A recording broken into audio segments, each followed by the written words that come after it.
Season 2, Episode 1 of the Defiant Ones here at historical Washington Hall. What's going on? I'm Kevin Diers, host of the Defiant Ones. Welcome back. And how could we start things off any better than talking to a guy that is homegrown here in Washington State? He is, freaking 18-year-old prodigy, but he's on your TV every week now. Nick fucking Wayne. What's up, bro? How you doing? I'm good, man. How are you? I would say you got to be good, man. Like, your life has changed so much. Let's update you, or update on you and everything. Man, so you graduated high school. Congratulations. I did, yes. Yeah. Thank you so much. Yeah. So, a few things that you've done so far. You traveled to Japan. You wrestled in Japan. I did, yes. Awesome. And that was for GCW? DDT. DDT? Tell me about your experience with DDT in Japan. Oh, man. So, I went to DDT. I toured for DDT for 2.5 weeks. Yeah. Right before my AEW debut. Literally getting home 2 days before the AEW debut. But 2.5 weeks with DDT Pro Wrestling. And I'm very inspired and very heavily influenced by Japanese wrestling and the Japanese wrestling style. And DDT is one of the top wrestling promotions in Japan right now and of all time. And so just being able to tour with them was just so incredible, and being a part of their culture for a second time. Yeah. And wrestling their top guys was just so awesome, because I've seen all of their work before, and they've came to the U.S. once before when DDT did a show over WrestleMania weekend. DDT Goes Hollywood. But just being in their environment and being around a style of professional wrestling that you admire so much was just an honor to be around. And I was very blessed to be around those guys. And the Japanese wrestling style is no joke. Yes. It's really like no other. They're going to beat your ass. You know what I mean? So it was it's something I'll hold on to forever. It was a very amazing tour. I'm very glad I got to do that. So obviously your father, Buddy Wayne, did your father ever get to travel to Japan to wrestle? Do you know? He did not, but my grandfather, Moondog Ed Moretti, was a 2-time All Japan Pro Wrestling Tag Team Champion. That's awesome. Yes, yeah. That's so cool, man. Wow, continuing the family tradition over in Japan. That's amazing. So yes, very blessed. So 2 days later, let's bring us back to that night, man. AEW debut. Bring us through that day and that night, man. So the day before, the debut show was in Saskatoon, Canada. Very state you don't hear, or a city you don't hear about often. Yeah. So it was difficult travel to get there, right? So originally it was a flight from Seattle to, I believe, Calgary, then Calgary to Saskatoon. Tuesday night, we fly out to Calgary. There's a delay in Seattle to Calgary. That delay makes us miss our connection. Oh, no. We get there. We land. The flight takes off to Saskatoon in probably 5 minutes. We got to go through customs too. Yeah. It's like, there's no way we're making this. Yeah. Once we talk to people about figuring out travel, since we missed this flight, they say the next flight to Saskatoon isn't until tomorrow at 3 p.m. And I'm like, there's no way. Yeah. And I'm like, there's no way, and I can't miss the show. Yeah. This is a match that's been built up for basically a year and a half. And this is your first time there. This is my first time there. Yeah. And I'm gonna. You can't show up to work right the first day late or just not show up. That's a bad look. I know, it was insane. But basically, talking to travel agent all night, I stayed the night in Calgary, and on a different airline went to Vancouver. So Calgary to Vancouver, then Vancouver to Saskatoon. Okay. Made it nice. You made it. But the day before, so all that flight issues was one thing. Stressing. Yep. The nerves about the match was a whole nother thing. I get nervous before my matches. Okay. I get butterflies before my matches. It's just something that happens, and I heard it means you care. When you get nervous, it means you really care. And I get nervous before all my matches. And these nerves, it wasn't even the day of the match, and these nerves were something I've never felt before. I was like, this is really happening. This is like a year and a half of built anticipation, and it's happening tomorrow. Yep. This is on live TV. This is an arena. It's in front of thousands of people. People have been waiting for this moment for a year and a half. It's like, you have to bring it. You have to bring your A game. You have to look the best. You have to do your best. Pressure is applied tomorrow night. Yep. So the nerves were just going, man. Mm-hmm. Then I make it to Saskatoon. The nerves were on the way there, they were up. But once we got to the arena, they chilled a little bit. You know, I'm kind of in this environment that I've been around a few times, meeting new people, but also being around people that I've been around plenty. But just the environment was so much different. You know, it's on a bigger stage. It's on national TV. It's in an arena. Things are much more different on that aspect of professional wrestling. Leading up to it, the preparation before the match, you know, taking promo pictures, filming these video packages before the match, leading up to the match, these nerves were just killing me, man. I was like, this is crazy. Like, this is really it. And the whole day was just people blowing up my phone, like, tonight's the night. Like, this is what we've been waiting for. Like, kill this shit. You know what I mean? Just like already having all of these built up nerves, and then having all these people from around the world saying, I'm watching, bro, like, kill this, you know what I mean? It's like, oh my gosh, dude. But the experience was overall incredible. Yeah. And somewhere like Saskatoon, which is somewhere I've never wrestled before, and I don't think a lot of people nowadays have wrestled in, busting out of the curtain for the first time on national TV in front of the AEW audience and hearing the ovation in a city that I've never been to before, on a stage that I've never been on before, and hearing the ovation just felt like the biggest warm welcome of all time. And it just felt like what I was looking at from the stage, if this whole arena was just two big open arms opening me a welcome. I love that. Is basically what it felt like. And if you watch my entrance, I run down the ramp, I get to the bottom of the ramp, and I stop, and I just admire everything that's around. You take it in. You have to, yes, because everyone told me, take it in, stop and smell the roses when you can. And I said, there's only going to be one first time. And I got to the bottom of the ramp, and I stopped, and I smelled the roses. I looked at the ring. I looked at the ring announcer. I looked at all of the fans in attendance. There was cameramen everywhere. And I'm like, this is it. You know, it is now time. This is it. Yeah, man. So it felt like such a warm welcome, and it was such an amazing feeling that is what the debut felt like. I mean, honestly, you know, it's kind of poetic in the sense that, you know, 3 months old, 4 months old, you get into a wrestling ring, you know, 6, 7, or 8 years old or whatever it is, you first start training. Your whole life was building to that moment. Absolutely. That's exactly what it felt like. Yeah. And you made it to the dance. Now you're dancing with the stars. Not, pardon the pun, but what did it mean to have your first showcase, your first match against Swerve? It was good, man. It was great, honestly, because Swerve, before I met Swerve, before I wrestled with Swerve, I would come here to Defy and I'd watch all of his matches. He main evented every show. He was a former Defy world champion, 2-time. And I looked up to him. I looked up to his work. Even before he came to Defy, when he was in CZW, I was watching his stuff. In Lucha Underground, I was watching his stuff. And he is a very big influence to me, inside and out of the ring. So the first time we stepped foot in the ring here at Defy, and I felt that connection between us, and I felt we had this tension between us where I was like, this is something that we could do for years. You know what I mean? This just felt like a fight that could continue to grow. Yeah. And then we did it once again at Defy in a bigger match. And then we did it on national TV in a bigger match. And it just feels like it just keeps getting bigger and bigger. And I feel like it's going to keep feeling like that and doing that for years. Well, I mean, he comes and he messes with you at your home, in your training ground. I mean, obviously he's out for blood, dude. So it's gonna escalate, dude. Like, you guys are on a serious warpath right now. So I can only see it getting bigger and more violent. Yes, that's why I say bigger fights rather than that's why I say we have a big fight together, not a big connection together. If you look at someone maybe like me and Titus Alexander, or me and Cody Chun, we have an outside relationship together. We are very close friends, so we bond in the ring as opponents. We're here looking for each other's respect. Versus when me and Swerve are in the ring, we're looking to hurt each other. Yeah, basically. He breaks into my home, you know, here at Defy. He's busted me open. He has left 2 major scars on my face, and that's why I say it's more of a fight rather than more of a connection. Absolutely, man. It's a lot of disrespect. So we're going to pause for just a moment, and we'll be back with more on Nick Wayne on the Defiant Ones. All right, and then pause for a commercial. We'll come back more.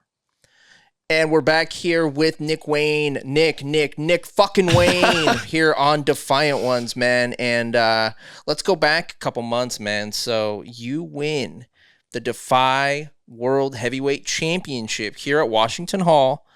And that was before you debuted at AEW. What was that moment like for you, man? Because, you know, this is your hometown and this is Defy. What did that feel like for you?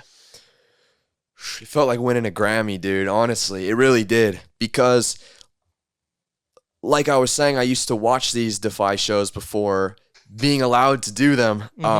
And seeing the Defy World Champion growing up, it felt like it was a very big deal. And I knew it was a very big deal. And I knew it was the biggest thing up for grabs in the Pacific Northwest and one of the biggest things up for grabs on independent wrestling. And I knew holding that championship, you would be leveled up indeed, but you would also have people coming for you left and right because that's what everybody wants. But leading up to the Defy World Championship, I wanted to put on the best match possible no matter who I was out there with. And I felt like giving it my all every single time and going balls to the wall every single time and just trying to put on this amazing clinic of a match with whoever I was in the ring with, I felt like was leading me up to this championship match with Swerve. Yep. Till this day, that match with Swerve is one of my most brutal matches. One of the many few times I've bled in the ring. And it's the longest match I've ever had, actually. It was a 36-minute match. Wow. To be exact. And he pushed me to my limit. Indeed, we were all around Washington Hall, in and out of the ring. My face was covered in blood. We were fighting. We were going for each other. But I knew that I had to win this because I've had other Defy Championship matches in the past that I wasn't successful on. And I remember going home so disappointed in myself. I was happy in my performance, but I was disappointed that I didn't win. And sometimes it started getting in my head. I was like, man, am I letting down the Defiance? Are they looking at me differently because I couldn't get the job done and win the championship for them? But when I did win the championship, when I tapped out Swerve, I heard the crowd jump out of their seats, and I heard this ovation they gave, and it was so loud. You know when something is so loud, your ears start buzzing. Yeah. My ears started buzzing listening to this ovation, and I felt like I just won life. I felt like I won everything. Hell yeah.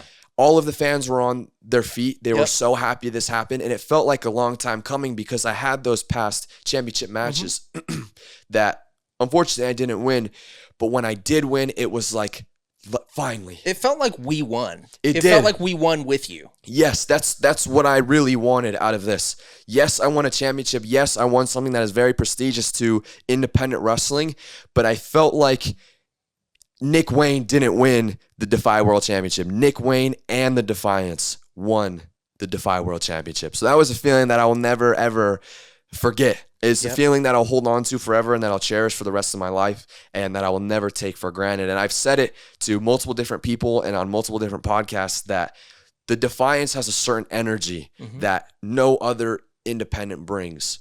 Just this feeling inside Washington Hall is some type of electricity that when you feel it, it's like no other. You've never felt anything like it. So hearing the Defiance already and then hearing them go to the next level once the bell rang and I won, it's a feeling that I don't think I'll ever feel again.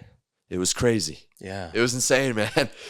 So, unfortunately, with bringing up the Defy Championship, I have to ask naturally, what happened against Kenta, man? You lost the title. Kenta had got the best of you that night. Was it an off night? Did he get the best of you? How would you look back on the match with Kenta and who's currently the Defy champion? I would not say it was an off day because watching back the match and being in the moment felt like one of my best matches I've ever had. And going into the match, well, actually years before going into this match, I studied Kenta and I was a big fan, still am, of Kenta's work. He's a very big inspiration of mine, one of my favorite wrestlers of all time. So calling out Kenta and knowing that we were going to have this match was instant pressure applied because I then wanted to impress someone, and I wanted to put up the best fight against someone who is one of the hardest hitters in all of professional wrestling. Mm-hmm. I've seen Kenta knock people out cold. Yeah. I've seen it multiple times. That's kind of his deal. It kind of is. You know, that go to sleep, he calls it go to sleep, you're going to sleep. Yep. That's what it is. And so going into it, he's a big mentor of mine. So it was a very big fight feel for me. It was a very special moment, something that I'll cherish forever. Mm-hmm. But going into it knowing that he's one of the hardest strikers of all time, and he's been in there with some of the hardest strikers of all time, people like Kenta Kobashi, Misawa, you know, people that... Davey Richards. Yes. People that leave a huge impact on professional wrestling. He's been in there with, and he's even beaten. Mm-hmm. So when he picks me up for the go to sleep, he picks me up. Next thing I know, I'm on my back, you know? Yep. It's... You go to sleep. Yep. That's it. Yeah. And he caught you and he knocked you out. Yes. Actually, yes. And before I know it, the Defy Championship is now out of my hands. And although it is very frustrating, it's a very sad thing that I'm no longer holding this with myself and the Defiance. I'm not looking at it as something that's the end. Mm-hmm. You know, I'm not going to be like, well, I had my run. Cool, you know, can check that off the list. That's not what I'm looking for. I'm looking to get back what's mine. Mm-hmm. And Kenta, now being the current Defy World Champion, that means I have to beat Kenta to get that championship. So what's really on my mind with here at Defy, my biggest goals coming up is to, when I step back in the Defy ring, is to be back in there with Kenta and to take back what's mine, and that's the Defy World Champion. Hell yeah, man. Well, we look forward to joining in on that journey and cheering you on. You know, we're going to be with you the whole way. We always have been. What's your goal in AEW, man? Oh, man. I have multiple goals in everywhere, but if we're talking specifically AEW, my biggest goals is to be one of the best wrestlers in AEW of all time, which is a very big thing to do. You know, they have some of the crazy roster. Yes, they have some of the best to ever do it. They have some of the best right now. Mm-hmm. It's a very hard thing to try to accomplish, but I want to try to accomplish it. I'm going to do whatever I can to do so. I also want to win their championships. I want to win the AEW World Champion, the TBS Champion, the TNT Champion. I want to be able to do all of these things and hold all of this gold and show that I can be a staple and a pillar in AEW, and even one of the young pillars, being so young. Yep. Let's get you an AEW action figure. Yeah, right. Let's do it. Oh my gosh, that'd be cool. But I really want to leave a crazy impact on AEW. Yeah, just like I shoot to do with everywhere else I go. I want to leave some type of mark everywhere I go. In AEW specifically, I want to win titles. I want to wrestle the best. I want to leave something on AEW that people will remember forever. Awesome, man. Well, it's been a few months, maybe even a year since we've talked last. You've had a lot of battles, and I feel like you would have some more scars. So why don't you pick a scar on your body this time? Show us if you can, and tell us a story of how you got the scar, Nick. Oh, man. Can I tell two? Yes. All right. So the smaller one we have is right here. It was during WrestleMania weekend at a GCW show. GCW versus DDT. It was me and Jordan Oliver, the East West Express, against Moonlight Express, which is the team of Speedball Mike Bailey and Mao, who are from DDT. And they hit this tandem moonsault together where they both stand on the top rope and they do a moonsault together next to each other. Off the top to the outside, and just Mao's elbow came down crazy on my eye and busted me open, but blood started pouring all over me. I've never bled like that at the time that much in my life. I was like, this is an insane amount of blood, but I kept fighting. The match didn't stop. I didn't miss any beats. I didn't cover it. I just let the blood pour and continued the match. We ended up being victorious on top, and then later that night, about 4 hours later, me and Jordan then wrestled the Motor City Machine Guns, one of the greatest tag teams of all time, to then win the GCW Tag Team Champions. And I remember after the Moonlight Express match, they're like, do you want to go to the Stitch? Like, do you want to go to Stitches at the hospital before you wrestle Motor City? And I was like, no, it's cool. Just tape it up. I didn't want to possibly risk. Yes, I didn't want to risk missing the match, or just maybe lose adrenaline from sitting in the hospital for so long. I was like, let's just tape it up and let's just keep rolling. And we ended up winning the championships that night. Another big scar that I have as of recent on the top of my forehead. This is a crazy one. This is when Swerve and AR Fox and Prince Nana broke into the Buddy Wayne Academy and attacked me while I was training. We got a little aggressive. We started tussling, and then they broke a picture frame over my head, a picture frame that the photo was a picture of me and my father that was hanging in the garage. Very disrespectful, and I really took it to heart, if I'm being honest. But they cracked this over my head, and the glass slipped me. I still have glass stuck in my hand right now, to be honest. But this scar is something that'll stay on my body for the rest of my life. And it's huge, dude. It's huge. I've never bled like this in my life. They literally left me in a puddle of my own blood. I've never... At your own house. At my own house. Inside a ring that I've spent so much hours with my dad with. It was... It's sick, to be honest. It's really sick. Well, you shed a lot of blood, and I feel like, you know, your battles with Swerve are going to continue to shed blood, man. I feel like, and that will be equally violent on both sides. So, man, I look forward to those battles. And Nick, thank you so much, man, for coming up. Thank you so much. Thank you, man. Hell yeah, man. Thank you so much. It's the Defiant Ones, Nick fucking Wayne.